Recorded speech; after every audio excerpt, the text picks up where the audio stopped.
ang best food na ibigay sa pigeon breeder or parent pigeon na may inakay?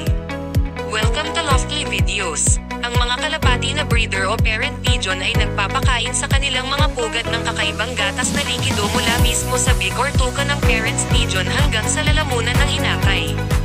Ang gatas na kulay puti na binibigay ng parents pigeon ay tinatawag na crop milk. Ang parents pigeon, lalaki man o babaeng pigeon ay kayang magbigay ng crop milk. Ito ay hindi tunay na gatas ng katulad sa mga mammals.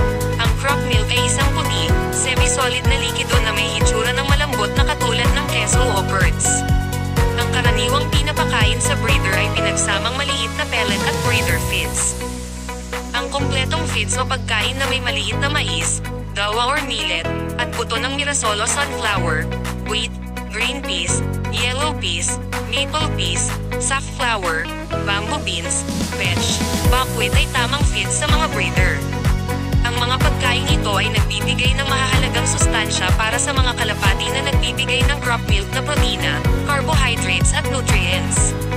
Ang mga naturog na pinagsamang pellet at feeds na nanggaling sa crop part o belly ng kalapati ay makakatulong sa pagpapalaki ng isang malusog at magandang pangangatawan ng inakay.